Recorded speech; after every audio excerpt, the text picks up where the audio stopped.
he kept the parts, the bodies, the intestines separately, the hands and the head and the legs. The head was dumped here. The chest part of the body was dumped there. Then the hands, that is the hands like this, was dumped here. Then now through the foam On the other at side. the other side of the bush. Have you ever trusted someone so much that you would move to a completely new town just because they promised you a better life? Well, this was the horrible fate that befell the victim in this tragic case. Okpeboro Aweroso was a 34-year-old man living in Sabama, a town in Bayelsa State, Nigeria. He was originally from Delta State but had been living in Sabama for some time. He knew the town very well, understood how things worked over there, and he had been watching a particular opportunity. The town was home to Isaac Jasper Borough College of Education, which meant there were always people who needed transportation. Students, teachers and visitors moved around the area every day, and for someone in the motorcycle riding business, also known as Okada business, this was the perfect location to make good money. Okpeboro reached out to a friend back home. This friend, whose identity was not established, probably because of how things later ended up for him, was someone Okpeboro knew very well. They had history together, they trusted each other, and when Okpeboro made his speech, the friend listened carefully. Okpeboro painted a bright picture of the opportunities waiting in Sabama. He explained how the motorcycle riding business was flourishing in the town. He told his friend that with the college in the area, there were always customers who needed rides. The money was good. He said the business was growing, he promised, and all his friend needed to do was come to Sabama, move in with him as a roommate, and together they would build something successful. The friend thought about the offer. Back in Delta State, opportunities may have been limited. Here was someone he trusted, offering him a chance at a better income, a new start, and the security of having a roommate who already knew the area. It seemed like the perfect opportunity, and after thinking it over, the friend made his decision. He would go to Sabama, he would move in with Okpeboro, he would start this new chapter of his life, completely unaware that his friend had already written the final page. The friend packed his belongings and made the journey to Sabama. When he arrived, Okpeboro welcomed him warmly. They were now roommates, partners in this new business venture, or so the friend believed. The room they shared was small but adequate. This was going to be their base as they built their motorcycle riding empire together.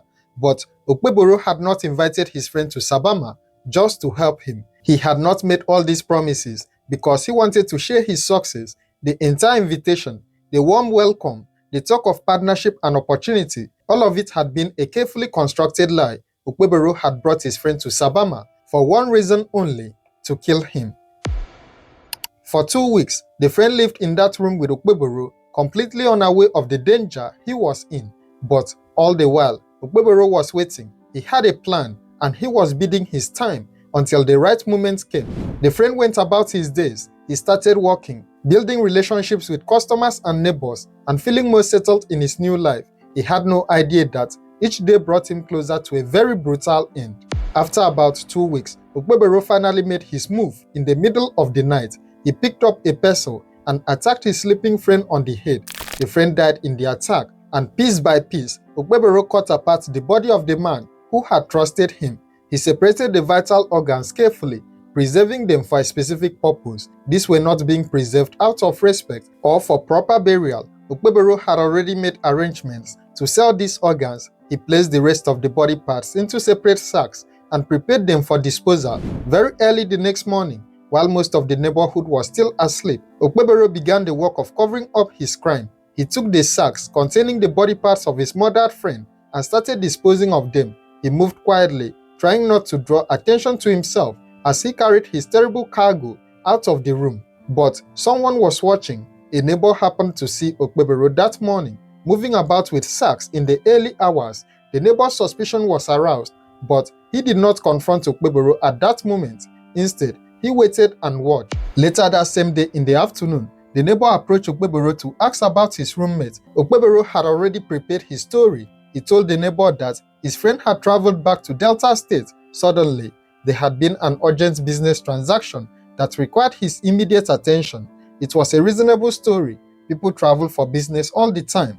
But the neighbor was not satisfied. Something about Okpeboro's explanation did not sit right with him. Combined with what he had seen that morning, the suspicious activity with the sacks, the neighbor's instincts told him something was very wrong. he decided to take action.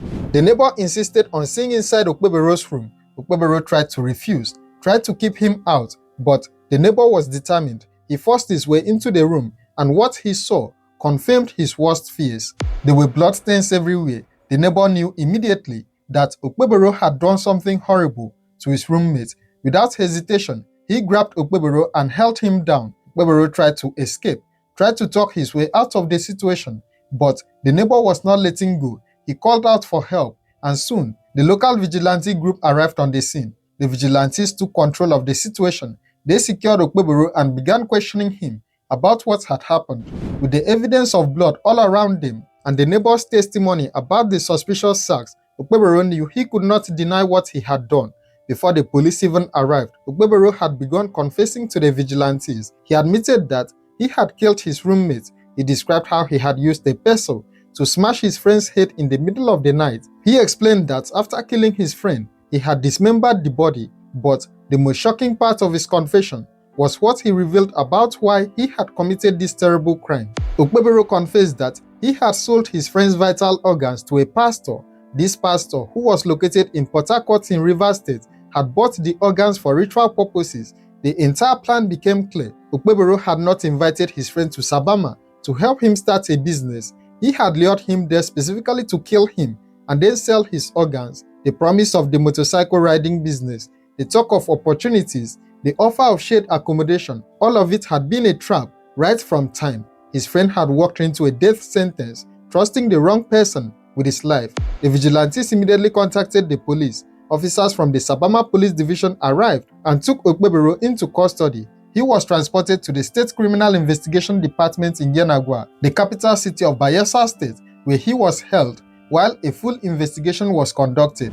Community members who had heard about the arrest and confession began searching the area. They were looking for the remains of the victim, the body parts that Okpebero had disposed of in those sacks in the early hours of that morning. The search led them into the bush near the town. There, they made the heartbreaking discovery. The Bayelsa State Police Command confirmed the arrest through their then public relations officer. He verified that Okpebero Aweroso, a 34-year-old man from Ughelli North in Delta State, had been arrested and was being held at the State Criminal Investigation Department in Yenagoa for further investigation. He noted that the identity of the victim was still unknown at that time, a tragic detail that made the crime even more heartbreaking. The young man had died far from home, and his family might not even know what had happened to him yet.